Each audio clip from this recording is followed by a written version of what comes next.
Bonjour à toutes, bonjour à tous, bienvenue à ce webinaire.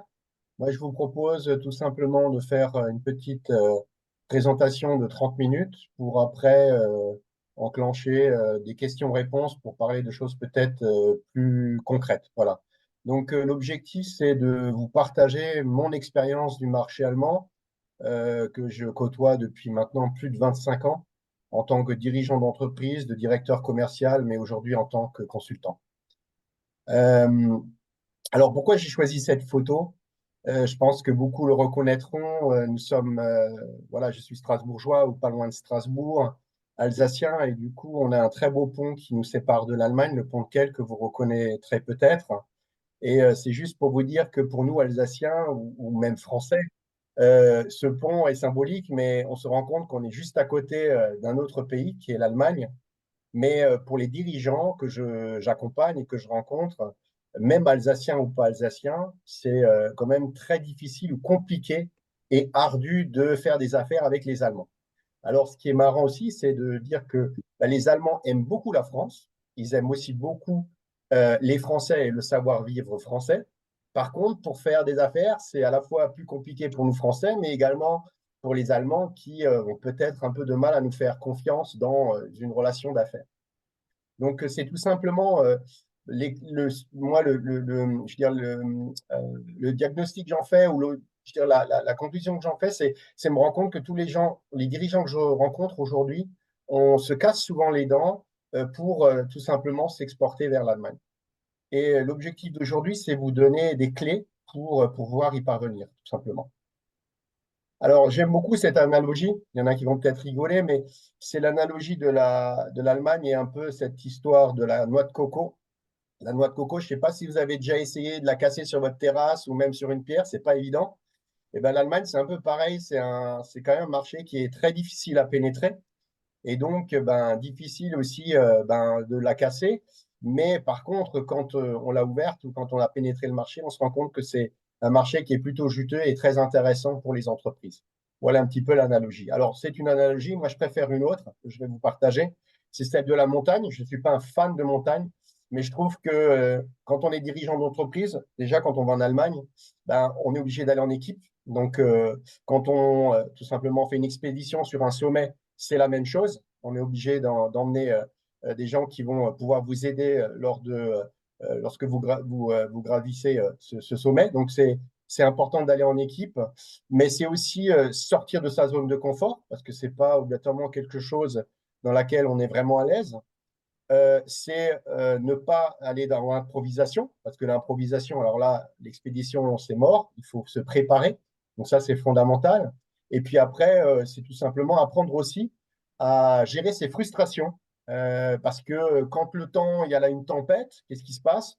Ben, vous êtes obligé de rester dans vos bivouacs et d'attendre qu'il y ait un meilleur temps le jour d'après ou 2 jours après. Donc, c'est en fait une analogie un peu à tout ce qui peut se passer pour un chef d'entreprise lorsqu'il veut se lancer sur le marché allemand. La dernière chose qui est aussi importante pour moi, c'est de dire que ce n'est pas un one-shot. Tout se prépare et donc pour éviter l'échec, c'est important d'y aller étape par étape, comme on peut faire lorsqu'on gravit un sommet. Alors, pourquoi l'Allemagne est si difficile à aborder? J'ai quelques chiffres à vous présenter ou quelques raisons à vous expliquer. Je pense que tout d'abord, c'est de savoir que c'est un marché qui est convoité par tous les pays. Donc, évidemment, il y a une forte concurrence, non seulement déjà intra-Allemagne, mais ensuite tous les pays comme les États-Unis, le Japon, la Chine, qui souhaitent également en fait aborder ce marché. Ensuite, il y a aussi une chose qu'on néglige peut-être aussi, c'est la préférence régionale. Je ne parlerai même pas de préférence nationale, mais vous avez des lenders. Et les Allemands se déplacent souvent en meute, ils travaillent souvent ensemble. Donc, si vous allez en Bavière, vous verrez que beaucoup de sociétés bavaroises travaillent ensemble. Et donc, c'est déjà cette préférence régionale. On l'a en Alsace, par exemple, parce que c'est vrai aussi, on a cette culture un peu de dire je vais travailler aussi avec des Alsaciens. Mais voilà, il y a déjà cet obstacle qui est important. Ensuite, il y a évidemment la préférence nationale, ça je ne vous en parle pas parce que c'est une évidence. C'est pareil pour nous Français, hein, on va travailler plus volontiers avec des Français pour des questions de langue, des questions de culture. Et puis après, il y a tous les obstacles culturels. Donc, ben, voilà, c'est tous des obstacles qui peuvent, on va dire, expliquer la difficulté à aborder ce marché. Autre chose aussi, c'est souvent, moi, dans mon expérience, je me rends compte que l'Allemagne est souvent un marché saturé. C'est un marché qui est avec une concurrence qui est effrénée et qui est souvent plus importante que celle qu'on peut retrouver en France. J'en parlerai plus en détail tout à l'heure. Donc, juste quelques chiffres. Quelques chiffres, c'est le PIB. Donc, si vous regardez, bon, c'est des chiffres de 2022. Vous, juste un constat. Vous prenez le PIB de la France, vous prenez le PIB de l'Espagne et vous avez en fait le PIB de l'Allemagne. Voilà, c'est juste pour vous donner en fait la taille du marché ou disons la puissance de frappe de l'Allemagne qui est la première puissance économique européenne, mais de loin. Voilà, avec 1000 milliards pratiquement d'avance en PIB par rapport à la France. La deuxième chose qui est intéressante dans ce graphique, c'est vous donner la place de deux régions que sont la Bavière et la Rhénanie-Palatinat, pardon, Rheinland-Westphalen, pardon, la Rhénanie-Westphalie, qui sont en fait, si on les place dans un classement européen par PIB, à la sixième et à la septième place en Europe, devant la Pologne, devant la Belgique, la Norvège et la Suède. Voilà, donc c'est pour vous donner la puissance aussi de frappe, rien que dans une région. Donc, souvent, quand on va en Allemagne, il est préférable peut-être d'abord de travailler dans une première région pour ensuite, on va dire, s'étendre dans les autres régions d'Allemagne en fonction des secteurs d'activité dans lesquels on agit. Alors là, je vous apprends rien avec ces chiffres-là. Je ne pense pas que ce soit quelque chose de nouveau pour vous. Moi, je pense que ce qui est important, c'est surtout le tissu industriel. On en compte en France à peu près 5000 ETI et trois fois plus en Allemagne. En Allemagne, c'est 21,3% du PIB et en France, on est à peu près à 10%. Donc, c'est un pays très industrialisé, mais ça, vous le savez très certainement. Ensuite, le chômage, voilà, est relativement bas et c'est le troisième exportateur mondial avec une balance commerciale qui est toujours excédentaire. Moi, là où j'aimerais mettre le point, ce qui est intéressant de savoir, c'est que les importations globales des Allemands, on est à peu près à 1500 milliards et que nous, en France, nous sommes les premiers partenaires de l'Allemagne quand on parle en importation et en exportation, mais là, je reviens sur les importations allemandes, et ben nous, on exporte 20 milliards, ce qui est ridicule, en fait, ce qui est très peu, puisqu'on est à 1,3% de toutes les importations que font les Allemands. Et là, c'est un chiffre pour moi qui est, je veux dire, assez explicatif de la difficulté des entreprises françaises à exporter dans ce pays. Un point important également, quand on exporte vers l'Allemagne, il y a une situation géographique qui est quand même intéressante puisque lorsque vous exportez en Allemagne, ça vous ouvre aussi des marchés en Autriche. Les Autrichiens travaillent volontiers avec les Allemands et également la Suisse alémanique. Voilà, les Français, vous le savez bien, vous pouvez travailler en exportation avec la Suisse romande. Je veux dire, les échanges se font plutôt bien. Mais si on veut travailler avec la Suisse alémanique, qui est aussi un marché intéressant, ben, on passe souvent par l'Allemagne. Pareil pour l'Autriche. La position géographique de l'Allemagne est aussi intéressante. C'est aussi un tremplin vers les pays de l'Est. Les pays comme la Pologne, les pays comme la République tchèque travaillent très volontiers avec des pays comme l'Allemagne. Donc, ça peut être aussi un tremplin pour vous, Français, pour exporter vos produits. Alors là, je vais venir à l'essentiel de cette présentation. C'est une présentation un peu disruptive, vous en rendrez compte, mais je me mets vraiment à la place du dirigeant. C'est comment réussir son implantation. Donc, pour moi, ce qui est important, c'est de savoir où en sont les serrures et d'avoir les bonnes clés pour la réussite. Donc, les premières barrières qu'on connaît, bah, il y a la barrière déjà de la langue, qui est fondamentale, mais il y a également toute la barrière culturelle, avec toute l'histoire de l'Allemagne, avec la France. Il y a toutes les barrières économiques, parce qu'on est dans une autre économie qui fonctionne différemment de la nôtre, mais également tous les aspects juridiques, fiscaux et également sociaux. Voilà, donc c'est tout un, on va dire, un environnement, c'est toute une systémie, et il est important je dirais, d'en tenir compte lorsqu'on veut s'exporter là-bas. Alors, les incontournables d'une implantation réussie. Moi, je vais vous parler des 5 clés. Alors, vous pouvez ouvrir vos micros si vous voulez, parce que l'objectif, c'est peut-être vous faire, je veux dire, deviner derrière ces syllabes, qu'est-ce que vous avez en fait derrière. Donc, le M de MVPAP, je ne sais pas si quelqu'un a une idée, mais ce serait intéressant que quelqu'un s'exprime et me dise à quoi ça pourrait signifier pour lui, quelle est une des premières clés pour réussir sur le marché allemand. Voilà. Je ne sais pas si quelqu'un veut ouvrir son micro et me proposer quelque chose. Allez, je me lance. M pour motivation. OK. On pourrait dire que ça en fait partie. Euh, ça en fait partie, mais c'est pas le mot exact. C'est un mot anglais. Euh, Ça va peut-être t'aider, je sais pas. Si je te dis un mot anglais. Minimal Non. non plus. Et il faut C'est le m'aider là, les mindset. gens. Ouvrez vos mindset. Ah, C'est le mindset, et c'est l'état d'esprit.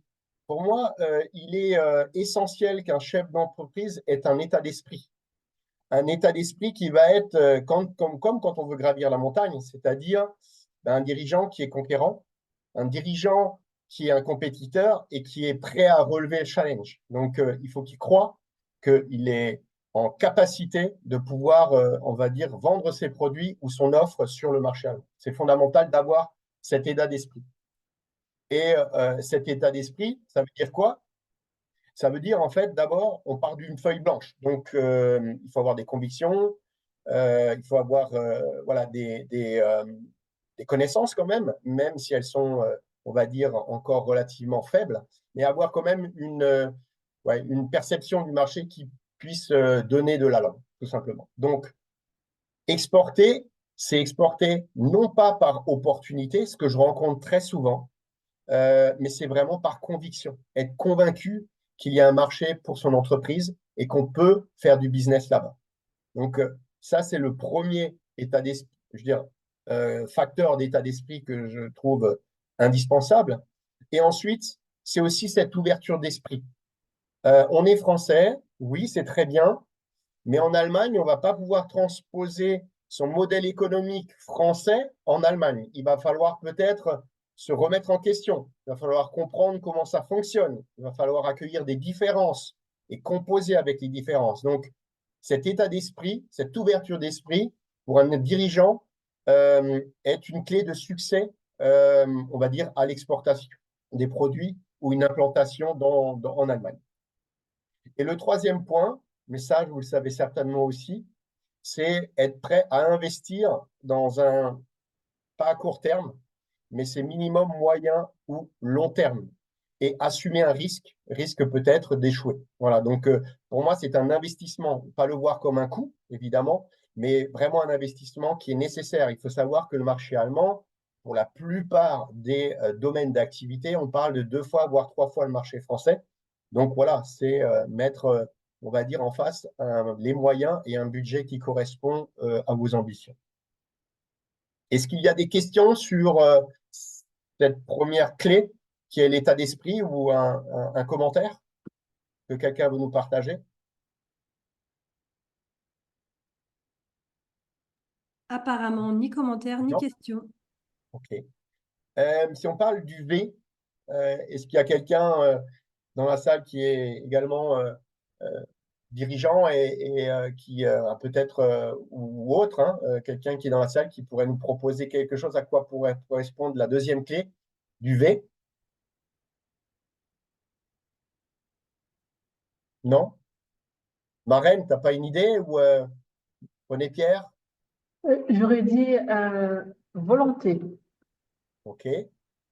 Ouais, la motivation, la volonté, ça fait aussi partie, on va dire, je pense, du mindset. Mais là, je vais vous parler d'une façon plus globale, qui est pour moi fondamentale ou essentielle, c'est la vision. Donc, pour gravir ce sommet, il est important que le dirigeant d'entreprise, ben, en fait, connaisse le parcours et la stratégie adoptée. Donc, il doit être capable d'anticiper ou d'opter même pour un plan B. Ce qui est vrai, par exemple, lorsqu'on on est en montagne, il y a des plans B, on passe par un autre versant parce que le versant il est bouché ou voilà. Donc, c'est un peu la même chose. C'est vraiment penser à la vision de son projet en Allemagne. Donc, la vision, c'est ben, des scénarios. Donc, des scénarios, quel scénario possible? Ben, le premier scénario possible, c'est de dire, je mets les moyens, je décide de créer une filiale, donc je procède par une croissance organique. Ça peut être un scénario possible.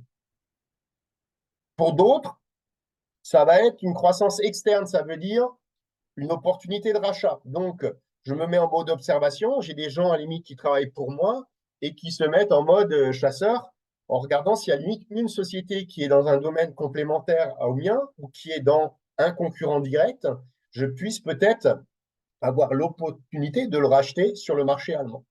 Évidemment, cette solution est plus coûteuse, mais plus rapide qu'une croissance organique. Et le troisième scénario possible, que souvent certains oublient, ce sont les partenariats. Et alors, ça peut être un partenariat commercial, mais ça peut être aussi un partenariat industriel, voire technologique. Et je trouve qu'on ne développe pas assez entre les entreprises franco-allemandes des partenariats qui pourraient être des complémentarités d'activités. C'est-à-dire, trouver une société qui est intéressée par votre produit, mais vous, vous êtes intéressé par le leur, et du coup, vous faites un échange de bons procédés win-win, et donc vous mettez à la gamme leurs produits pour le vendre sur le marché français, et eux, votre produit sur le marché allemand.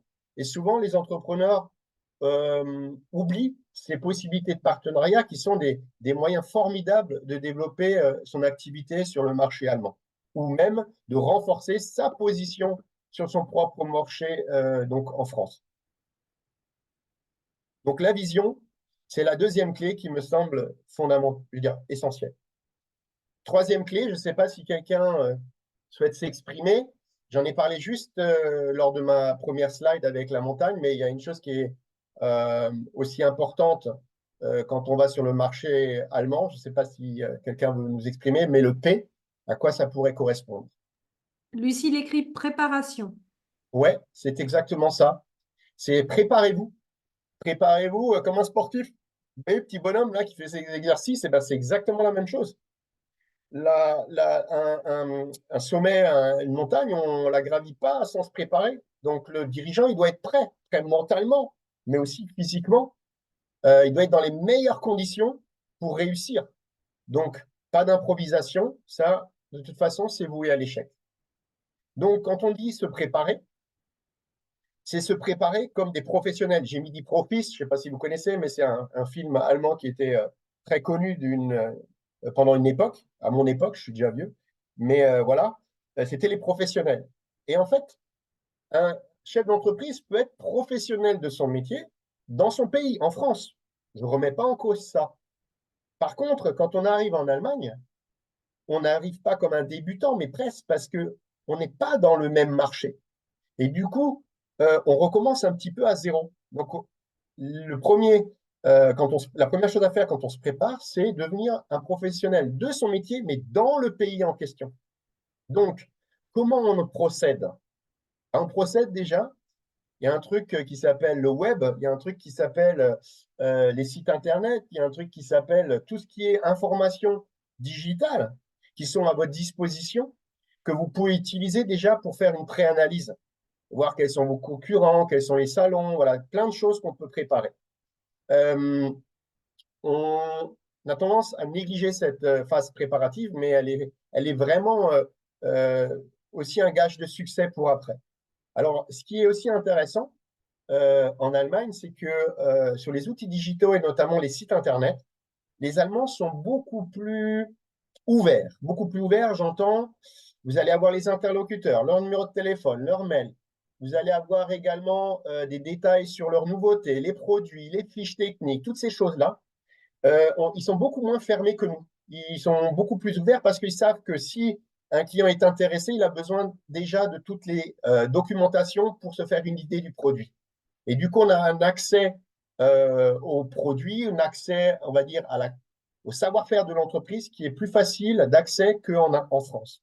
Donc, utilisez ces outils digitaux parce que c'est vraiment des mines formidables. Et d'ailleurs, moi, qui ai travaillé à temps partagé en tant que directeur commercial pour une société ces dernières années, Mais c'est vraiment un outil formidable pour déjà être en pré-contact avec de potentiels clients. Ensuite, une chose que je propose aux dirigeants, c'est d'aller sur le terrain. Un dirigeant se doit, pour moi, s'il a un intérêt à aller en Allemagne, d'aller sur le terrain. Moi, je leur propose d'aller 2 ou 3 jours sur un salon professionnel et de s'immerger, d'être en immersion totale pendant 2, même s'ils ne parlent pas la langue, c'est pas grave. Je suis là pour ça, ou d'autres sont là pour ça. C'est de les emmener avec moi et d'aller rencontrer tous les acteurs du marché, les fournisseurs, les concurrents, et ramasser le maximum d'informations. Et qu'est-ce qu'on apprend? Et là, on a vraiment une mine d'or. C'est vraiment, et les gens en Allemagne aussi sont pas trop fermés. Quand vous posez des questions, même à vos concurrents, ils sont plutôt ouverts. C'est des gens qui parlent assez facilement et je trouve ça vraiment, voilà, on est dans l'échange. J'ai vécu des bons moments même avec mes concurrents, des mauvais aussi, mais aussi des bons. Ensuite, évidemment, quand on est chef d'entreprise, c'est embarquer l'équipe. C'est important de mobiliser et d'impliquer toutes les ressources internes à l'entreprise et voire externes si vous voulez faire appel à un consultant ou à une personne qui peut vous aider dans cette démarche.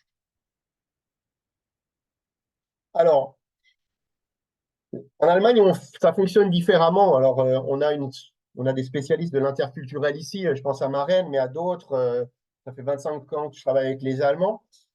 Oui, il y a des choses sur lesquelles il faut s'adapter. Et la précision extrême des homologues allemands fait partie. Moi, je vais vous confier une petite anecdote. Quand j'étais directeur de filiale en Allemagne, mes clients me posaient des questions sans arrêt. Et je devais, au départ, quand je commençais dans l'activité, toujours me référer à mes directeurs techniques en France. Et la première question qu'ils me posaient, mais pourquoi ils posent toutes ces questions? Mais pourquoi ils veulent savoir ça? Nos clients, eux, ils ne nous demandent pas ça. Je disais, mais moi, mes Allemands, ils ont besoin de ça. Donc, j'ai besoin d'une réponse. Est-ce que vous êtes capable de me répondre? Et au fur et à mesure de ces questionnements et des réponses, des recherches, eh ben, en fait, je suis devenu un expert dans mon métier. J'avais plus besoin, en fait, du back-office en France. Mais c'est pour vous dire, en fait, vraiment, les Allemands, dans le questionnement, c'est vraiment du précis et ça va très, très loin dans la technique. Et pourtant, je travaille avec des artisans. Donc, les artisans, on se dit, ouais, c'est des gens qui travaillent de leurs mains. Ben non, ils vont jusqu'au fond du fond. Et il faut aller jusqu'au bout et il faut répondre à leurs questions. Déjà pour gagner en confiance. Ensuite, ils aiment le proof of concept. Ils aiment que vous leur donniez des références chantier, des références clients, que vous leur ameniez des échantillons, que vous leur fassiez des essais. Voilà, toutes ces choses-là, ça va les mettre en confiance, mais pour eux, c'est un préalable à une future collaboration. Et après, c'est aussi préparer votre argumentaire en disant, en ayant étudié votre futur partenaire, savoir qu'est-ce que vous pouvez leur apporter par rapport aux concurrents. Quelle est votre plus-value par rapport à ce qu'ils font aujourd'hui et leur amener des arguments qui peuvent les convaincre. Voilà les 3 points qui, disons, expriment un peu cette précision extrême de nos homologues allemands. Un troisième point, c'est le niveau d'exigence. Et en Allemagne, oui, l'habit fait le moine. Je m'explique. On dit Kleider machen Leute. Ça veut tout simplement dire que si vous voulez travailler avec des Allemands, votre marketing digital doit être fait made in Germany. Je vois trop souvent des entreprises qui pensent qu'ils vont prendre du DeepL, ils vont traduire leur site internet en DE et puis ça va faire l'affaire. Ça ne fonctionne pas comme ça. En tout cas, je sais que c'est un investissement, mais il est important de se mettre à la place des Allemands qui vont vouloir avoir des fiches techniques dans un allemand qui ne comprenne pas parfaitement des catalogues. Voilà, tout ce que a besoin un Allemand pour être en confiance et dire, ouais, cette société, elle fait bien un boulot, je comprends tout, c'est bon, on peut y aller. Ensuite, c'est tous les supports de vente. C'est les tarifs, tout ça, c'est tout ce dont on a besoin. Euh, pour, on va dire, d'aide à la vente, les catalogues, ça peut être, oui, les tarifs, ça peut être encore, voilà, il y a d'autres choses, ça ne me vient pas tout de suite, mais les fiches produits, voilà, toutes les références, tout ça, c'est des supports importants à la vente, mais bien traduits avec un allemand qui soit parfait, quoi. Et évidemment, je reviens à la traduction professionnelle. On a Lucille qui est avec nous, qui travaille depuis 20 ans, qui a une agence de traduction. Moi, je sais que, voilà, vous, imaginez-vous français, moi, ce que je dis souvent, imaginez-vous français, une société allemande qui a un site et c'est pas un français qui soit un gros français. Est-ce que ça va vous donner envie d'aller travailler avec cette société? Ben, je pense que beaucoup de répondront non et ils ont raison. Voilà, donc il faut peut-être se mettre à la place parfois de l'autre pour comprendre comment il faut agir lorsqu'on veut aller sur ce marché. Est-ce qu'il y a des questions sur préparez-vous ou sur les trois premières clés que je vous ai présentées? Non, je ne vois pas de questions dans le chat. Il n'y a pas de questions. Alors, je ne les ai même pas demandé, mais la quatrième clé, c'est adapter. Adapter, oui, adapter parce qu'encore une fois, on a tendance à, mais les Allemands aussi, attention. Je l'ai dans les deux sens d'ailleurs. L'exemple, je l'ai dans les deux sens. J'ai travaillé pour une société allemande quelque temps et ils voulaient transposer le modèle allemand et l'imposer en France. Ça ne fonctionne pas. Vous pouvez avoir un produit haut de gamme, super, génial, qui va parler aux Allemands, mais vous allez vouloir le vendre en France, vous n'allez pas en vendre une clopinette. Et c'est important justement d'adapter dans un sens comme dans l'autre, en fait, son offre. Et je vais aller plus en détail. Qu'est-ce qu'il est important? Bah déjà, de connaître l'environnement légal et normatif. Un exemple. Lorsque je suis parti en Allemagne, nous avons dû faire des tests, des Zulassungen, ce sont des agréments, c'est dans le bâtiment. Il y a également une norme européenne, mais la norme européenne n'était pas suffisante, même si normalement, on va dire, elle est au-dessus de tout dans le système pyramidal qui existe. Mais il y a certains domaines d'activité où vous êtes obligé d'avoir des agréments allemands. Donc, ça prend beaucoup de temps. Je sais qu'on a mis, je crois, 3 ou 4 ans pour obtenir les agréments. Rien qu'à les agréments. Donc, tant que vous n'avez pas les agréments, vous ne vendez pas un seul produit. Donc, ça, c'est important de le connaître, l'environnement. Mais c'est la même chose aussi pour les Allemands qui veulent, en fait, exporter vers la France. On a, par exemple, dans le monde du bâtiment que je connais parfaitement, le DTU, on a voilà, des choses qui sont très limitatives et du coup, une norme européenne n'est pas suffisante. Un deuxième point, c'est la forte concurrence. La grande différence qu'il y a entre la France et l'Allemagne, c'est on va dire l'intensité concurrentielle. L'intensité concurrentielle, c'est parce qu'il y a en France beaucoup de monopoles ou de quasi-monopoles, parce qu'on n'a pas le droit. Le monopole, c'est interdit. Mais il y a des quasi-monopoles. Et je peux en citer plein. On a beaucoup de grosses entreprises en France qui ont racheté beaucoup d'autres et du coup sont énormes sur le marché. En Allemagne, on a beaucoup moins le cas. On a un marché qui est beaucoup plus diffus. Donc, vous avez, allez, on va dire, 3 acteurs majeurs et puis encore plein de petits à côté. Donc, en part de marché, si vous avez déjà 20% du marché en Allemagne, vous êtes déjà un des leaders. Voilà, c'est pour vous donner une idée de ce que ça veut dire la concurrence. Donc, évidemment, quand vous avez 3 concurrents qui sont à 60 ou 80% du marché, ben, c'est vraiment une concurrence effrénée. Donc, il y a une très forte concurrence, à la fois sur la qualité, mais aussi sur les prix. Ensuite, ben, adapter quoi? Ben, c'est adapter les besoins et les attentes de vos futurs clients. La première étape, c'est l'écoute. La première étape, c'est prendre des notes. La première étape, c'est rencontrer les acteurs et de leur demander quoi ils ont besoin par rapport à un produit que vous proposez qui est existant, mais qui devra peut-être être modifié et adapté au marché. Mais ça ne veut pas dire que il ne va pas être vendu. Ça veut dire tout simplement que oui, il y a un marché pour votre produit, mais peut-être qu'il faut que vous fassiez quelques modifications. Donc faites ces modifications et vous verrez, on sera capable de le vendre pour vous sur le marché allemand. Ensuite, il y a évidemment au niveau commercial une chose qui est aussi intéressante, c'est tout ce qui est canaux de distribution et les réseaux d'approvisionnement. Donc, on est sur un autre marché et les canaux de distribution peuvent être différents. Je pense que ce n'est pas parce qu'on vend à travers la distribution en France qu'il faut obligatoirement vendre à travers la distribution spécialisée en Allemagne. On peut peut-être prendre le problème à l'envers et être disruptif par rapport aux concurrents qui existent et passer, par exemple, directement chez les utilisateurs. Donc, tout ça, c'est des choses qu'il faut analyser, étudier et savoir comment fonctionne le marché pour ensuite à la limite, mettre deux stratégies possibles en Allemagne, comment nous, on peut approcher le marché allemand pour être disruptif et proposer en fait nos produits à la bonne clientèle, donc la cible client. Les réseaux d'approvisionnement, c'est aussi important parce que c'est en fonction des réseaux d'approvisionnement qu'on va aller plutôt taper un client A ou un client B. Voilà.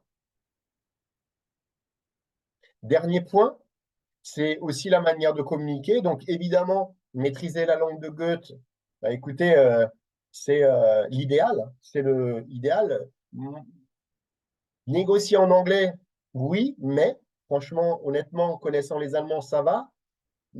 Quand on est dans le pharmaceutique, peut-être plus facile parce que on parle beaucoup en anglais.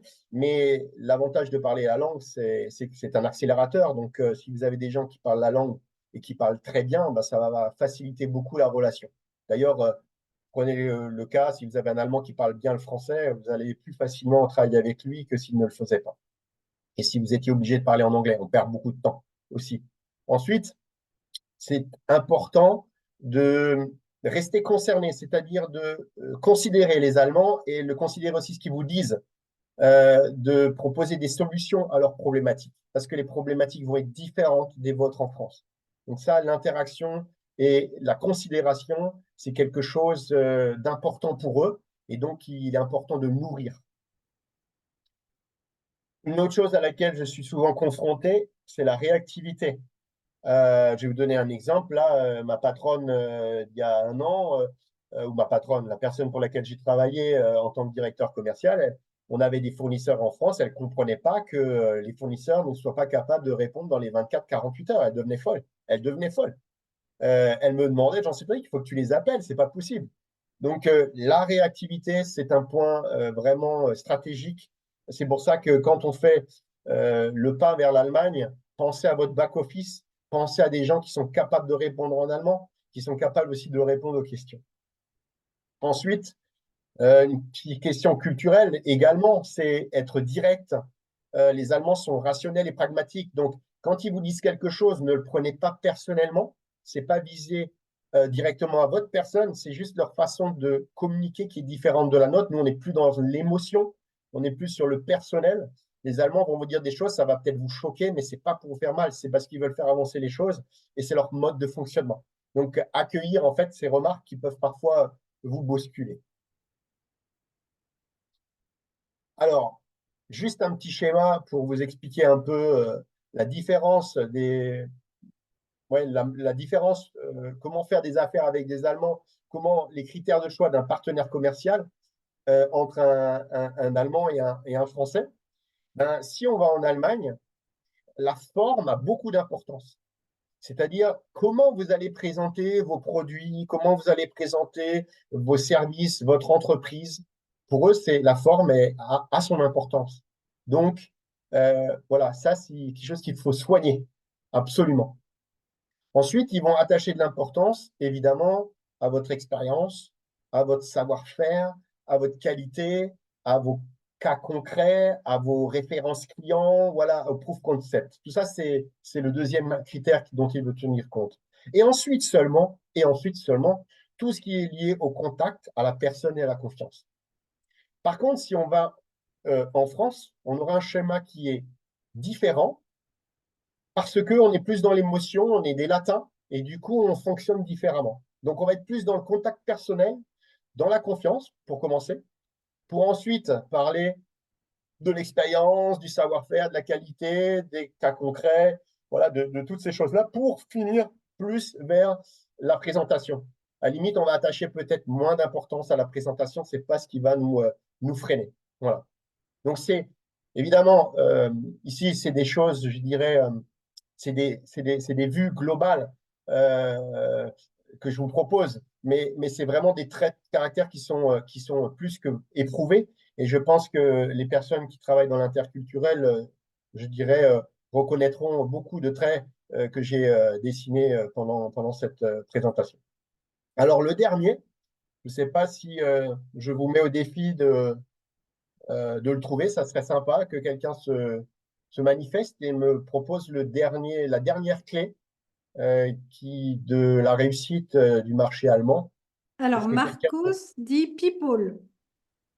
people, c'est-à-dire donc les personnes. Non, c'est plus un trait de caractère. Vous avez parlé de motivation, vous avez parlé de volonté. Ben, c'est Persévérance. Perspicacité. exactement, c'est exactement ça. C'est la persévérance. Persévérer. Il y a des gens, quand vous essayez pour la première fois de gravir une montagne, vous n'arrivez pas toujours du premier coup parce qu'on ne maîtrise pas tous les éléments. Eh ben, c'est exactement la même chose pour le marché allemand. Je pense que un chef d'entreprise doit être persévérant. Donc, persévérer. Persévérer parce que le chemin sera plutôt long. Et ce serait vous mentir, vous dire qu'il est facile de vous implanter en Allemagne. C'est un chemin qui est long. Donc, évidemment, on a un retour, un RIO qui est plutôt de moyen à long terme. Donc, on parle d'investissement, investissement temps, investissement humain et investissement financier. C'est persévérer. Pourquoi? Parce que c'est aussi développer et privilégier la relation de confiance dans la durée. Les Allemands, je peux vous dire, par exemple, j'ai travaillé là pendant 3 ans en partagé pour une société allemande. J'ai eu mes premières commandes pour cette société au bout de 2 ans ou 2 ans et demi de travail. Ben, c'est cette relation de confiance qui va se solidifier, puis ça va dans la durée. C'est comme ça que ça fonctionne. C'est très rare qu'on arrive à rentrer dans une société du jour au lendemain. Et quand on rentre du jour au lendemain, honnêtement, je me poserais même des questions. Donc, la relation de confiance, elle est dans la durée. Et après, quand vous êtes dans l'entreprise et vous êtes un de leurs fournisseurs, je peux vous assurer qu'il faut que vous fassiez beaucoup de bêtises ou que vous soyez vraiment insatisfait pour que vous sortiez. Donc, la durée, c'est votre ami et non votre ennemi lorsque vous avez réussi à, en fait, initier un partenariat avec une société allemande. Et de, de là, c'est vraiment apprenez à être patient et endurant. Je sais que c'est pour un chef d'entreprise certainement parfois frustrant, mais c'est franchir les étapes les unes après les autres. Il y aura des obstacles. D'ailleurs, tiens, je vais vous confier une petite anecdote avant de finir. Lorsque j'ai créé la filiale d'un groupe français en Allemagne, nous avions loué des bureaux et nous avions dans un centre avec un logisticien dans lequel on louait les bureaux, mais il nous faisait toute la logistique sur toute l'Allemagne. Et un jour, j'ai le directeur de cette société qui vient dans mon bureau et qui me dit, Jean-Cédric, il faut qu'on parle. Puis ah oui, et alors, qu'est-ce qu'il y a? Bah écoute, je dois te dire les choses comme elles sont. Il y a un de tes concurrents avec lequel on travaille. Il nous a dit, si on continue à travailler ensemble et à vous prêter nos locaux, ils arrêtent toutes les expéditions avec nous. Et ben en 6 mois, 9 mois, j'ai dû retrouver un logisticien et de nouveaux bureaux pour travailler sur l'Allemagne. Donc, c'est pour vous dire que voilà, euh, les Allemands sont sympas, mais quand il s'agit de business, il n'y a pas de cadeau. Et quand je dis qu'il faut persévérer, c'est vraiment ça. C'est-à-dire qu'on fait face à des obstacles, mais voilà, ça fait partie du business. Donc, j'ai plein d'anecdotes comme ça, mais celle-là, je crois elle est assez prégnante et assez parlante. Voilà. Donc, la dernière clé, mais ça, elle fait partie de la décision de chacun, c'est tout simplement l'accompagnement. Donc, l'accompagnement, grâce à un accompagnant, moi, je ne vais pas vous dire grâce à moi, c'est pas ça, mais grâce à un accompagnement, un expert ou une experte, hein, ça peut être une femme, euh, ça peut être aussi des expertises différentes qu'on propose dans la BE, ça peut être plus dans le juridique, dans le fiscal, ça peut être dans la traduction, ça peut être dans l'interculturel, ça peut être dans les ressources humaines, ça peut être dans tout ce qu'on peut proposer, la communication, le digital. Un accompagnement, ça permet quand même d'être bien conseillé. Donc, du coup, on professionnalise son processus de développement, on va gagner du temps et on va augmenter ses chances de réussite. On va également bénéficier d'un large réseau professionnel parce que les gens qui sont dans le franco-allemand, ils sont dans les deux pays et encore plus peut-être en Allemagne que en France. Donc, ça aide beaucoup pour développer son business. Et puis, la dernière, mais pas la moindre, c'est limiter les risques. Donc, pour une formule souple et sur mesure, donc quand on a besoin de quelqu'un, on n'est pas salarié, donc du coup, on a besoin de quelqu'un, on le prend pour une mission de 6 mois et après, on continue tout seul parce que l'objectif du chef d'entreprise, ensuite, c'est de faire son chemin et de continuer seul, mais quand il a besoin de quelqu'un, bah, il peut faire appel à gauche et à droite de différentes expertises. Voilà. Donc, si vous avez des questions, n'hésitez pas.